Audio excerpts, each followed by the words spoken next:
Ce que vous venez de nous transmettre, est-ce de la connaissance ou du savoir?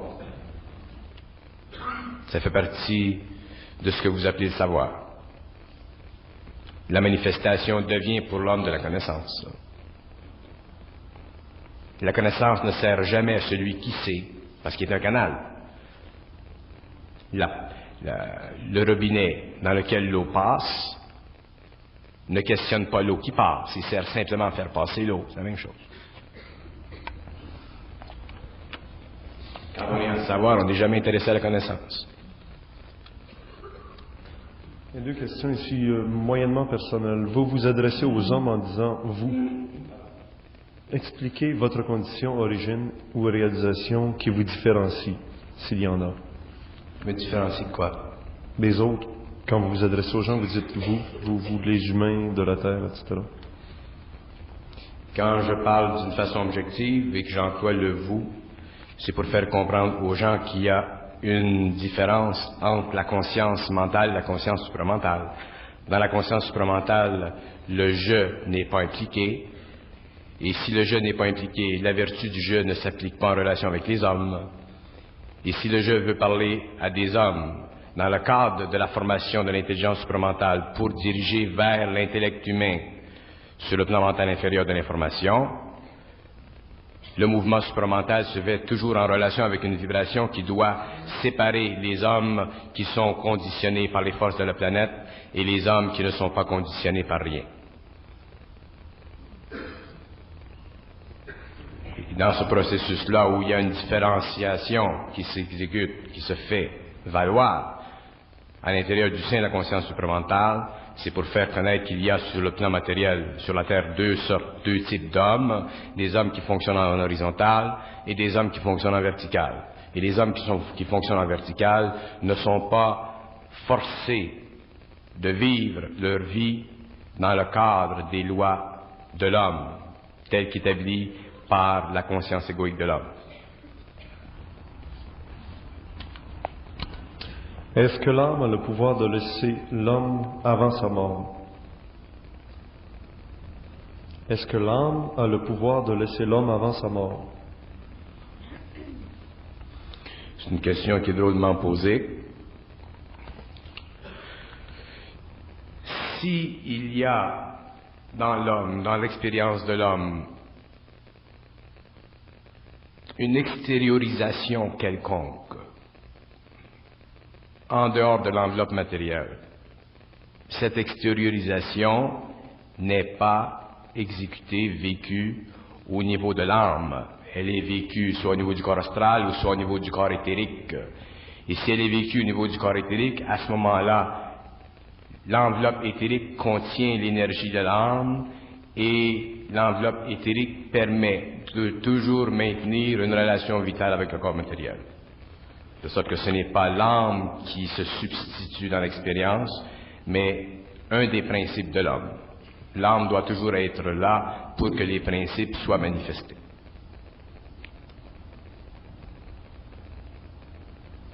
Les gens parlent souvent du voyage de l'âme, le voyage astral comme étant le voyage de l'âme. Le voyage astral, c'est pas le voyage de l'âme.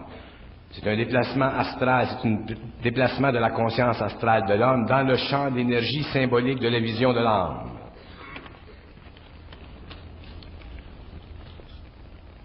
On appelle ça le voyage de l'âme parce que dans cette expérience-là, l'homme atteint des sommets de haute spiritualité.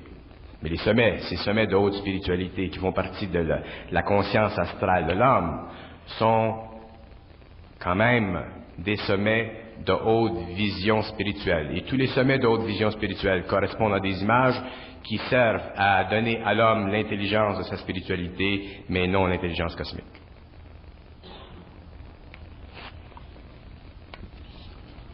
Ne plus avoir de désir. Ne plus avoir de désir, c'est un désir.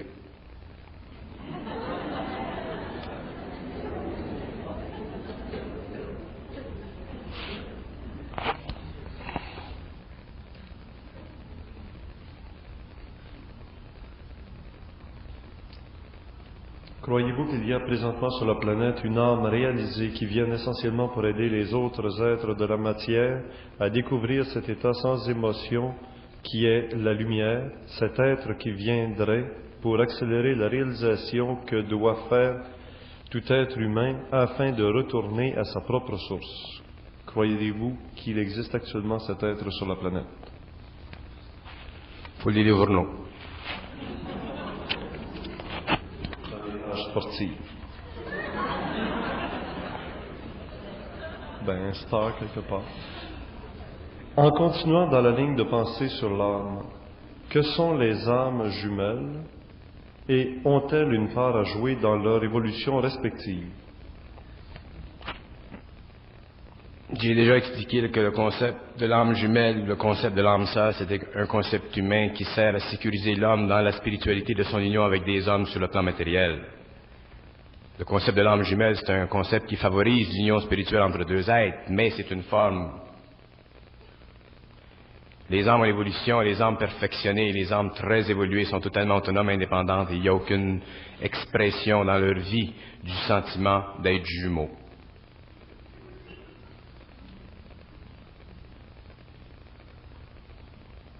Tant qu'on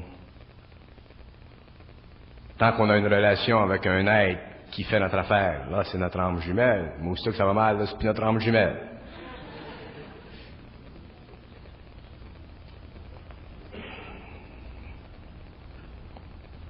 Il y a toujours deux bosses sur le dos d'un chameau. Une bosse, c'est le sentiment, l'autre, c'est l'intelligence. Puis le chameau, c'est l'ignorance.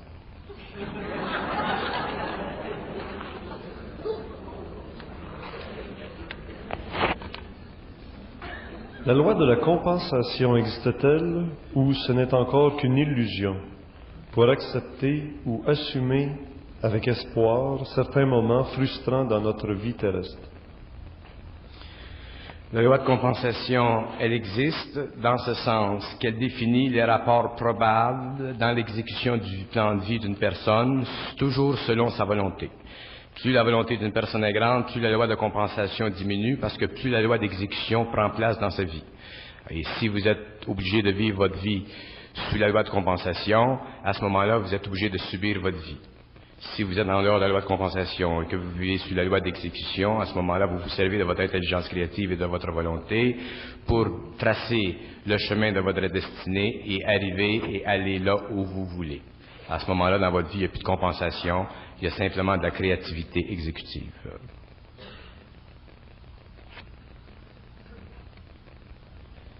Bernard, est-ce que c'est nécessaire de protéger son aura?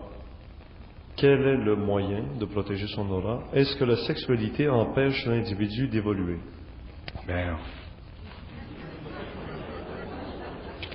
Ça, c'est des formes spirituelles, du mysticisme. L'aura, occupez-vous-en pas.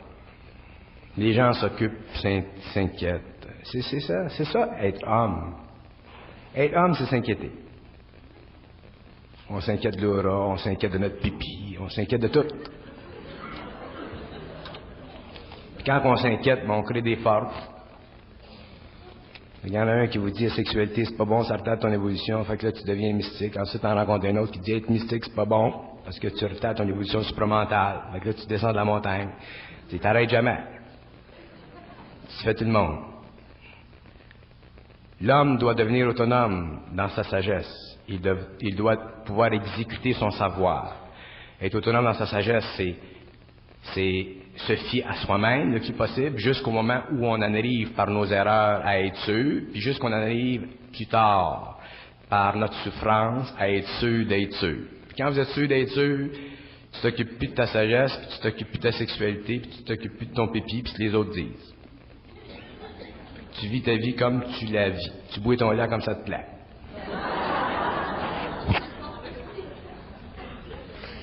Pouvez-vous nous parler de l'art et des artistes? Qu'est-ce que la musique? D'où vient-elle? Quelles sont les influences transmises par la musique? Ça, c'est le son. Puis la peinture, c'est la lumière. La musique, c'est la fabrication sur le plan humain de sonorités qui plaisent au corps émotionnel et astral de l'homme ou qui lui déplaisent. Si ça lui plaît, ça le relaxe. Si ça le déplaît, ça le rend malade. les gens sont, dans le cadre de la musique, incapables, à cause de la forme très puissante de la culture, de dire ça me plaît, ça me plaît pas. Parce que tout le monde dit que ça plaît, il faut que ça te taise un petit peu. Si tout le monde dit que Picasso c'est bon, il faut que ça soit bon, sans ça tu es un anarchiste. Si tout le monde dit ça c'est bon, il faut que ça soit bon, sans ça tu es un anarchiste. Fait que les gens perdent leur individualité, ils se font cultiver. Alors la musique telle qu'elle est vécue par les gens, elle est vécue culturellement, puis souvent ça nous rend malade.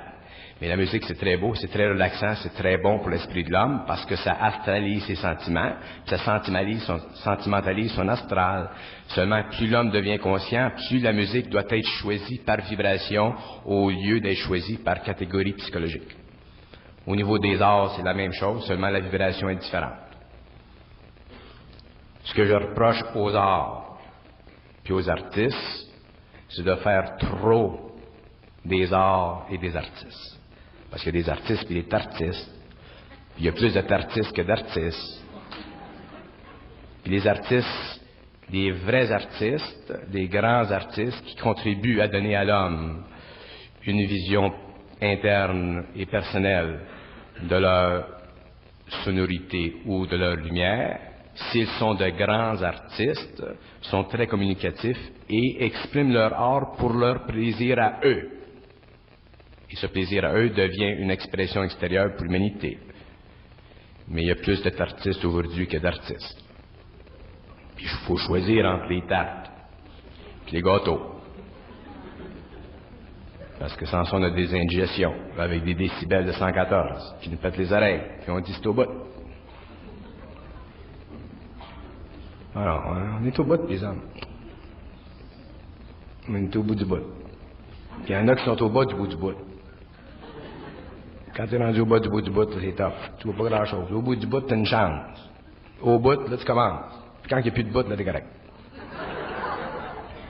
Il y a sûrement un astrologue dans la salle qui... Faut pas se prendre au sérieux dans les arts. Les arts, c'est le fun. C'est comme manger. La musique, la peinture. Mais on fait de ça des grands fétiches. Si le gars, lui, il n'a pas étudié à l'école, puis il n'a pas étudié Picasso, puis Rembrandt, puis quand il connaît pas toute la gang, il se sent insécure. Tu vas dans les musées, tu vois ça se sent l'insécurité dans les musées. Moi, j'ai fait exprès un jour, il y avait quelqu'un dans les musées, puis j'ai dit, c'était devant un portrait de Michel-Ange. J'ai dit, qu'est-ce que c'est cette cochonnerie-là? Le gars s'est retourné, il voulait me tuer. Il a été pris dans la forme que j'ai créée. C'est ça de l'influence. C'est son affaire. Les sacrées vaches. Avez-vous les vaches sacrées? Dans les arts, il y a des vaches sacrées, puis dans la musique, il y a des vaches sacrées, puis dans la nourriture, il y a des vaches sacrées, puis dans le végétarisme, il y a des vaches sacrées. Il y a des vaches sacrées de partout. On vit dans les champs. Surtout qu'on est des sacrées vaches.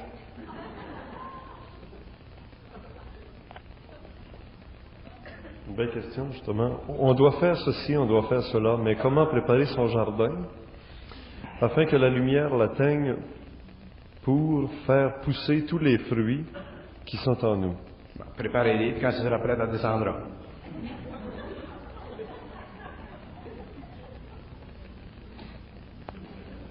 Votre signe du zodiaque, s'il vous plaît, date de naissance, etc.